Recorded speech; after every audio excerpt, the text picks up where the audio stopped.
You know, I'm getting really fed up with the state of affairs in this country and, well, really globally now. And you could take the word patience from this shirt and replace it with customers, with military veterans, and so on. It doesn't really matter, but I'm going to focus on what I've observed. I mean, I'm 57, and what I've observed is that since long before I was alive, long before America was the country it is, the government has taken away things. Now, if we go back in history, the government consistently took away land from the Native Americans and murdered them and tortured them and did terrible things against them over and over and over again. The same thing happened in Australia, where they treated the Aboriginals very, very poorly and still do. And then they made treaties with the Native Americans and broke them, and made treaties and broke them, and made treaties and broke them. Every time they decided their greed wasn't satisfied because they're idiots, they're megalomaniacs, they're narcissists, they're psychopaths, whatever their problem is, they decided, you know what? We want that land too. So instead of paying for it, we're going to torture them, we're going to murder them, we're going to displace them. And that's what they did. And they got away with it because they would trick the public into thinking they were not breaking the law, that they were not doing something wrong when they were. America has over and over and over again throughout its history, its entire history, starting with at least the Boston Tea Party, which was a sham, perpetuated by John Hancock because he was threatened by the fact that Britain was repealing the repressive tea tax and other laws that required America to buy only from Britain. Why was that bad for John Hancock? He was a tea smuggler. He was going to lose money. So he and the Adams, they fomented the Boston Tea Party, not because of laws that had been passed by Britain that were bad for colonists, but because of laws that they had complained about being repealed. We have our government, our CIA, has overturned governments that would not do what we wanted them to do. It wasn't that they were necessarily bad, but that they would not bend over and take it up the butt. So we committed assassination. We fomented rebellion. We supplied arms to insurrectionists who wanted to put a dictator in place, or we just put the dictator in place ourselves over and over again.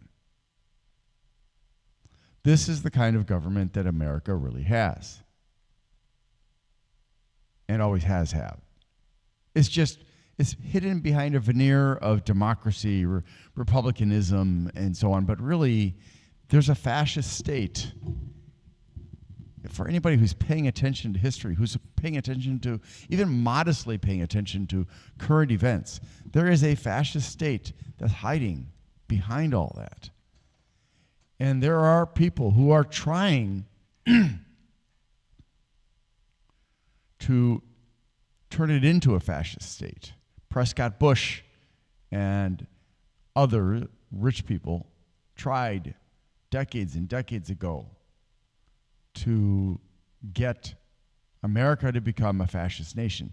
They were going to put a man named Butler, who's a major general, in charge of the fascist nation of America. But Butler didn't agree with that, and he went to the courts, and he exposed it. Only a couple of people got exposed because they were the ones that had approached him. Prescott Bush, the grandfather of the Bush dynasty, had been one of them. But I'm digressing. There's a point to me saying this stuff, but it's basically that we have no real rights. And I'll give you another example. There's something called caveat emptor. Caveat emptor is where the government may use this law that allows them to take away your property if it is needed for the public, and you will be paid fair market value. Now, you can take it to court and fight it, but if you were around, if you were paying attention when the XL pipeline was being forced through Native American land, you can see how that went. You can see that the fact of the matter is the XL pipeline was not a public works project. It was for a private corporation. It was not going to give us free oil. It was not going to give us free gas. It was for the benefit of the corporation that needed to transfer that oil. And yet, the American government abused caveat emptor to take away land from all of those people who were in the path of the pipeline. Do you not see the trend here? Because I do. And if you don't, you're blind. You got your eyes wide open, but they're shut. Your brain's turned off. And that's what they want. That is what they train you to do from the time you're a small person. They train you to walk in lockstep with everybody in front of you. To be blind, to be ignorant, to not think critically, to not be aware of what's happening. And now, in the current digital age, whereas when I was a young man, or even a boy, if I bought software, that was my software. I had it on a physical disc. I owned it. Now, you have to rent software. You don't get to own it. You have to pay for it every year, over and over and over. Now, in the case of software where they are really actually making a new release that provides extra value that is worth it, you should be given the option. Do you want to keep the software you're using, or would you like to upgrade to this new version? But if it's a matter of, oops, we screwed up, this software is flawed, it is vulnerable to attack by hackers, then no, you should not have to pay. The software industry has long adopted the policy of it's more important to get out the software at a specified time than it is to make sure that the software works correctly. Even if it's going to catastrophically fail, causing you to lose your data, that's not a problem. It is a problem to get the money with your faulty software. So, now, it is one thing, I want to be very clear here, because there are caveats, okay? There are clarifications that I should make to be responsible, because this is not just about me screwing over companies that are screwing over us. I mean, Adobe and all these other companies that are every year, as a matter of course, charging us another subscription fee, or every month charging us a subscription fee to use their software. When for most of my life, you bought the software, you used it until you didn't need it anymore, or it was too antiquated to do what you needed it to do. Now, you don't own the software. You rent the software. You don't, it's like, this is really dangerous, because whereas you look at, previously I wanted to buy and use some expensive Adobe product. It cost me $1,000. Now I can rent it for $100 a month.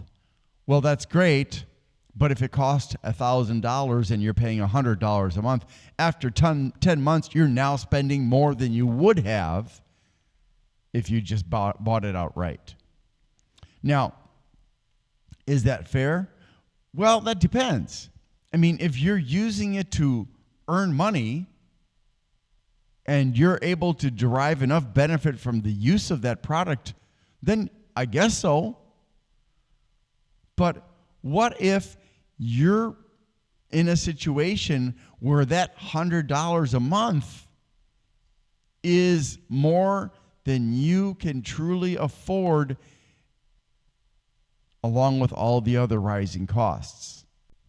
Does the software justify a monthly cost?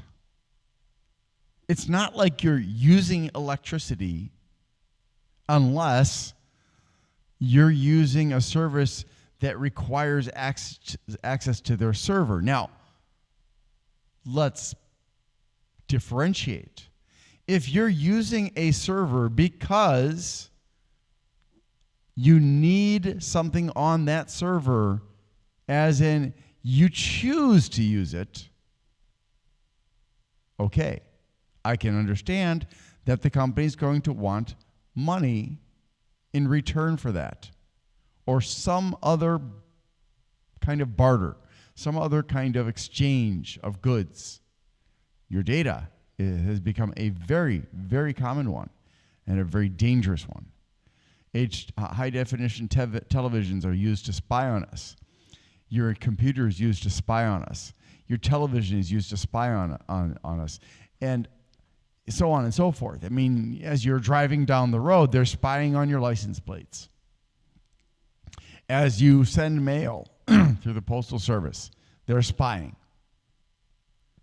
And companies like Facebook will use their app to illegally spy on what you do in other programs that have nothing to do with Meta. And then they sell that data to other companies.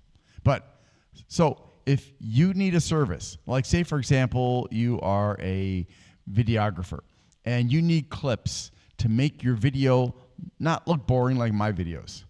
You want your videos to look very interesting so that there are random things or even structured things popping up on the screen to support what you're talking about.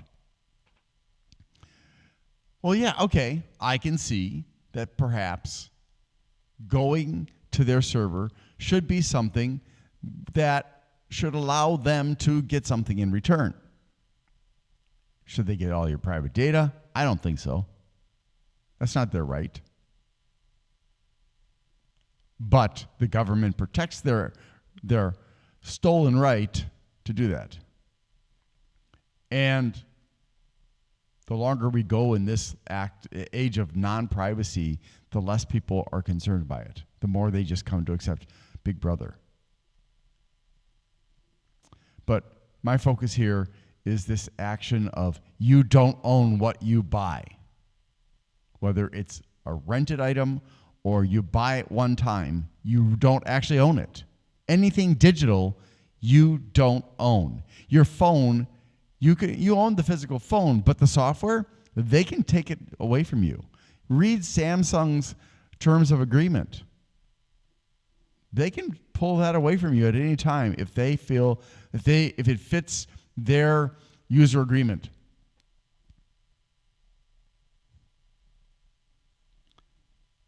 If you are, so getting back to this, okay, so on the one hand we have something, some function or some materials on a server that is always available for you, but you don't have to store it on your computer, wasting valuable space. They make it available to you at any time. Yeah, I can say reasonably, it's okay to charge some kind of a reasonable fee if you're making use of that service. However, if this is a matter of, oh, we've got this software and we want to charge you every month, and no, you can't download it and install it on your computer. It's going to be run from the cloud. I hate the cloud. I hate everything being based on the internet. Why? Because it means that they have full control and they never have to sell you their software. It's totally under their control. And if you make a mistake, They can delete your account, and anything that you have saved in your account is no longer accessible by you. You can be permanently banned, even if there was a hacker, even if something happened that wasn't actually your fault. They can refuse to cooperate. I'll give you an example. A few years ago, my son and I were developing a video game on Roblox. And they made available on their service what's called the toolbox. And the toolbox is a whole bunch of different things that you can put into the scenery to make it more interesting looking. I downloaded a twin set of dwarves, a male and female dwarf. I didn't make it. I didn't edit it. I just plunked it down in this one scene in the game. Roblox banned my game and banned me. I tried to appeal it. They didn't care. I said, it's your fault that that thing was on the toolbox, not mine. I didn't put it there. I didn't know there was a violation. You shouldn't be punishing me for what the creator did. They didn't care. I lost all of that work that I had put into that game. So I don't develop on Roblox. But when you are being charged for something you're not even using, or when you are being charged because, oh, well, we own it, we're going to keep it over here. You can use it, but you got to pay for it every time you want to, every month. You know what? Let's make it every week. And eventually, oh, you know what? I'm sorry. We're going to have to start charging you by the day. You know, it's just, we just need to.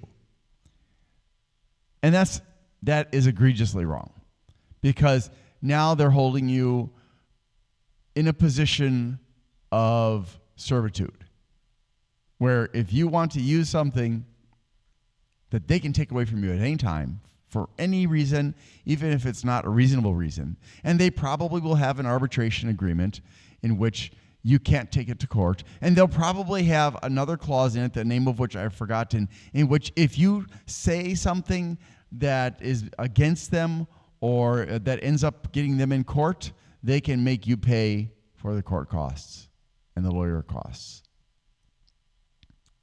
Wow. Yeah. This giant multi-billion-dollar corporation says, you know what?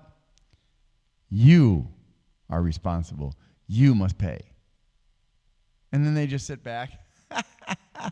What a sucker. And you are a sucker. You're a sucker for believing that these corporations won't do that to you, because it's in the contracts.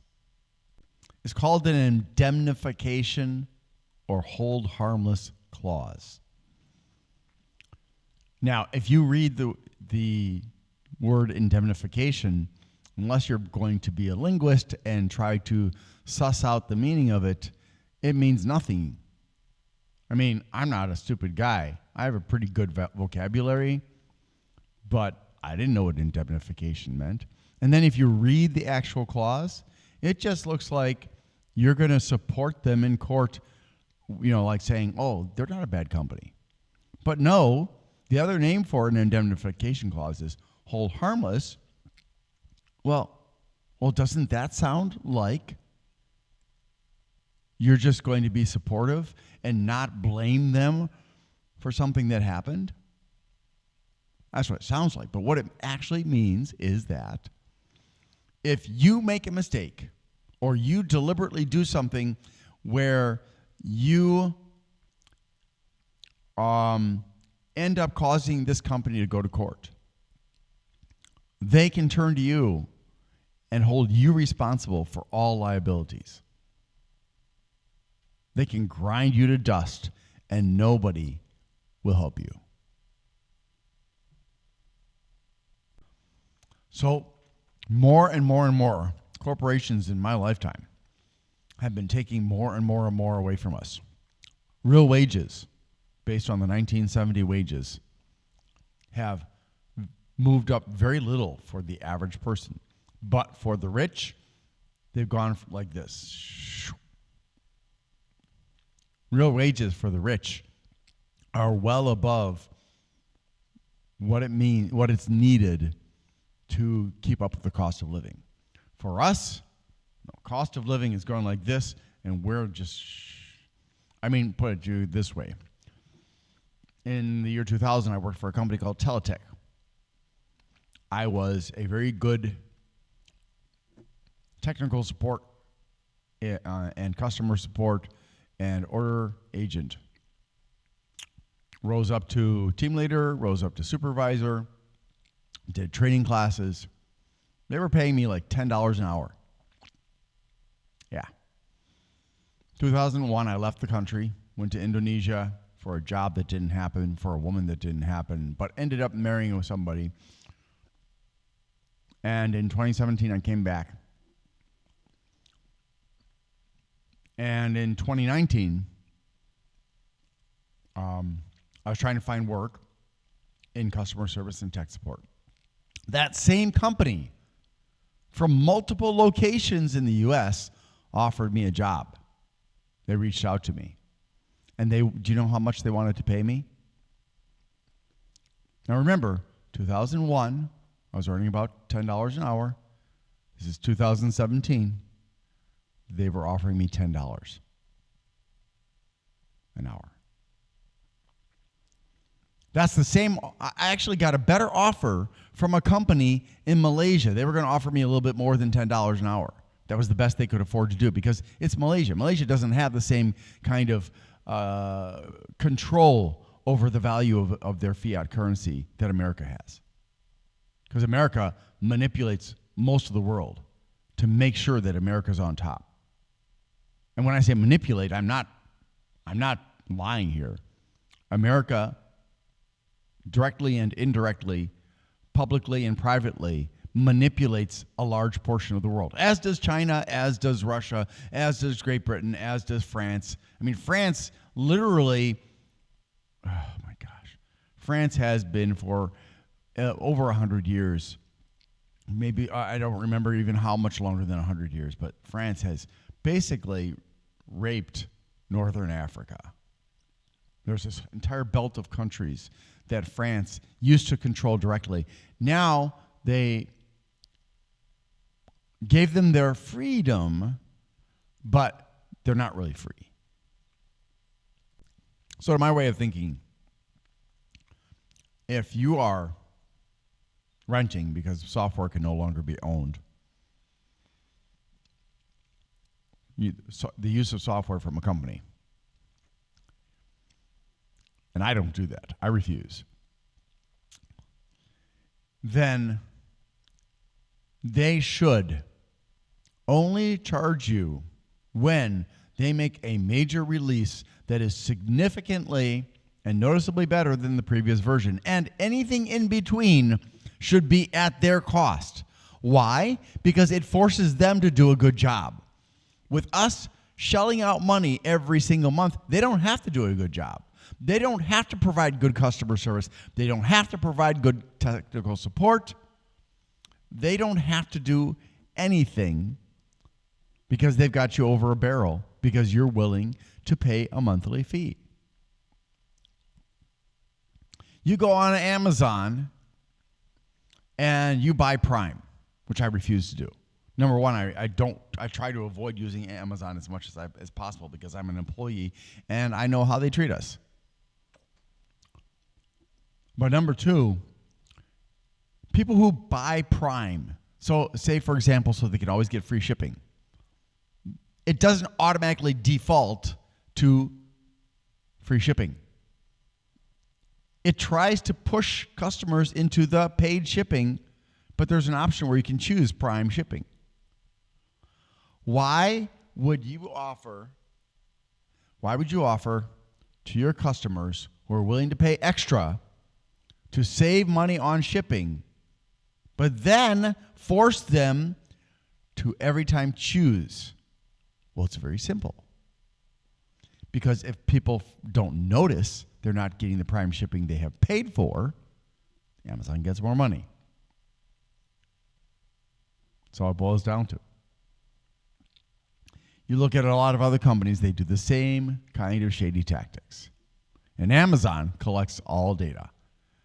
I mean, they are not as egregious as TikTok and some of the other Chinese companies out there, but Amazon collects data from you as a customer, collects data from you as an employee, and this is not a company that is doing what they do because they care about us. Let's look at it from a different perspective. If YouTube takes offense at something I say in a video, or somebody files a complaint, and they decide through their algorithm, and this has actually happened to me, okay? So I'm not speaking theoretically here. I had done a rant video, and the video was taken down because I had violated some policy. And I had not. There was nothing in the video that was wrong. And I contested it, and I got my video back. But say, for example, they had decided that that video was really such a major violation. I'm a small-time YouTuber. I don't earn them billions of dollars or millions of dollars or even hundreds of thousands of dollars like Sniper Wolf and the other big YouTubers that YouTube protects, even though they violate law and policies. And so just imagine that. They will delete your account. They will refuse to return all of your work to you. So if you have not backed up your work, and I back up everything, but if you have not backed up your work onto disks of some kind, hard disks of some kind, or SSDs or SATA SSDs or whatever, guess what? Your tens or hundreds or thousands or millions of videos, and I have tens of thousands of videos, are gone forever. Because they will not give you your property back. Yes, you made it. Yes, you have the right to it, but they will not give it back to you.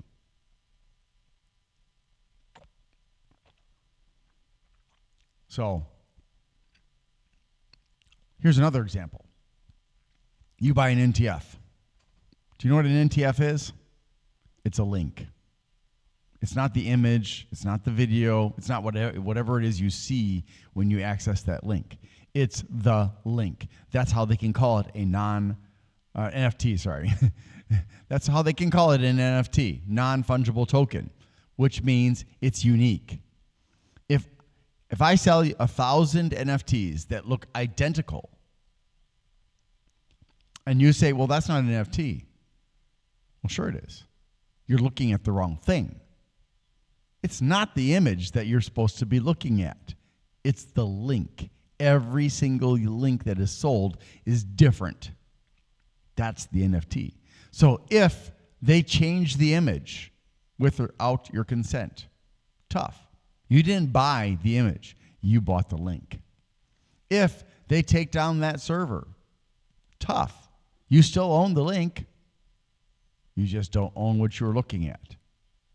So all these auctions where people are spending stupidly large amounts of money, they're buying a link that could be taken down by a hacker or stolen by a hacker, that could be taken and thrown away, but could be changed. The server could go down permanently. The company could go out of business.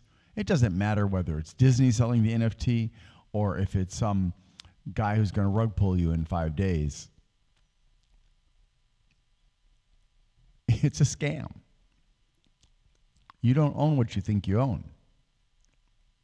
Now, say, for example, you love playing video games, and you're so committed to playing video games that you're willing to spend money to buy things for your character or characters or your team. So you buy better weapons and better armor and all this other stuff. I don't do that. I just play for free. But if you're doing this, and somehow either A, you violate the terms of service and you're banned, or B, somebody tricks them into thinking that you deserve to be banned and you're banned, guess what? All that money you've invested into that the digital inventory that you built up, you don't get it back. And obviously, you're not going to get that digital inventory because it's specific to that platform. It's specific to that game or whatever it is. So, if you have spent tens or hundreds or thousands of dollars on digital inventory, you better be careful about what you say and what you do. And you better not run afoul of people who like to get other people banned. And they do exist. Because that investment of yours is not an investment, it's foolishness. And you can lose it anytime. Anytime.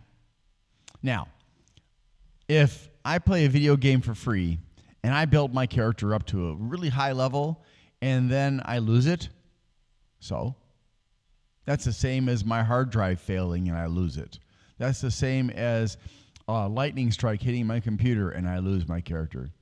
All I invested into it was my time. But when I spend my money on those things, I'm investing both my time that was used to get that money and the money. And then the time invested into the character, into the development of the character, into the game itself, helping to make the game more enjoyable for everybody because I'm there. Because you make the experience better. That's why they allow free players on these games, because they need those free players to attract paying players. And, does this player pay to be able to beat everybody else? So what? That's what the game is about. It's about earning money. So these people online who are whining, it's pay to play. No, dummy. It's pay to play if you want to win, if you want to be better than the others. You don't have to have better skills. You just have to be willing to shell out money to get better equipment that'll make you more powerful. And I accept that. But other people are whining, you're a pay-to-play winner. Wah, grow up. That's how they earn their money. What, do you think these games are going to be for free just because people are like, you know what, I'm going to spend the next 5 years of my life developing a video game and I'm never going to ask for anything in return? You're an idiot. They make video games to earn money. And if you violate the rights, they kick you off the system. You lose everything you've invested, your time and your money, all gone, forever. So, getting back to this idea of we're being charged on a monthly basis or a weekly basis or a yearly basis to use digital services, to store our stuff on the internet, I suggest that you very carefully rethink owning video games, owning creative suites, owning movies, music, anything that can be taken away from you. Because if they want to, they will. If they go out of business, you lose everything you've purchased. More and more these days, we are losing our rights. You know, when I was younger, we had the right to fix our own vehicles. We had that right. Now, in some industries, such as cars, we don't have that right. The American government passed a law stating that if you buy a product, a physical product, you have the right to fix it unless it is in one of the industries that have paid the politicians to let them off the hook. And the automotive industry is one of them. Not only that, not only are they forcing you out of the ability to do your own repair work of a product that you own,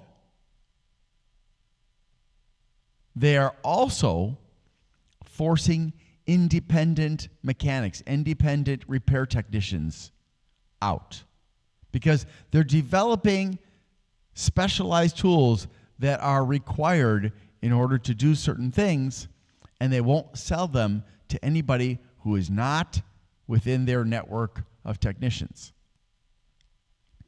Now, don't worry about that, because I'm sure that there are people out there who will figure out how to reproduce that tool and sell it to people anyways. But the point here is we are losing our rights of ownership. We don't truly own our land and property in America. Because as soon as caveat emptor comes into play, even though it's not for public use, when they take it, we lose it. Unless you're able to fight in court and win. And that's getting harder and harder. I mean, look at how the Supreme Court has been behaving, taking away right after right after right, siding with fascists instead of protecting the Constitution. The Supreme Court is a joke and has been for years. So I urge you to think very, very carefully. Do you want to put money into something that you can never own, that they can take away from you at any time? Do you really want to store things online, and that company, for whatever reason, however sketchy, can decide, you know what? You don't get to have access to that anymore. Delete. All gone. Bye. Duh. Nice life. Is it really worth it? Because to me, it's not. So I back up every video I make before I put it on YouTube, because I don't want to lose it. I want it to be able to take my content, if YouTube screws with me, and move somewhere else.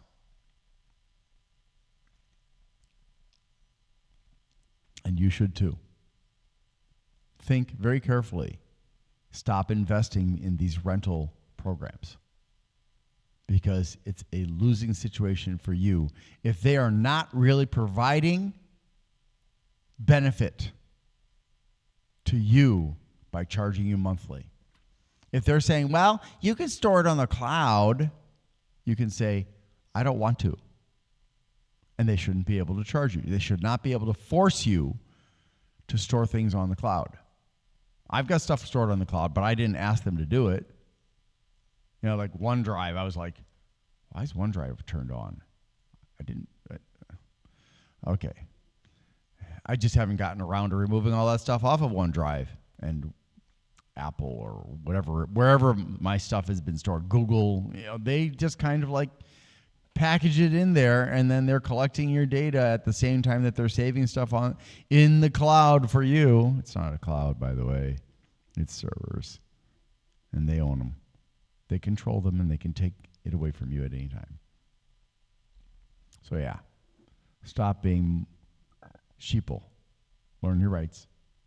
Protect your rights, because the government is not on your side. Never has been, never will be, until you force them.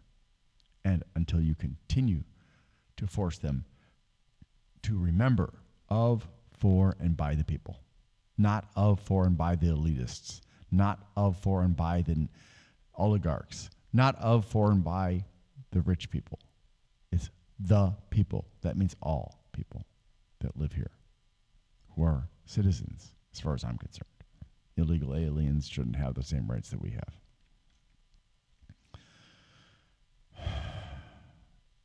Thank you for watching. I hope you have a great day.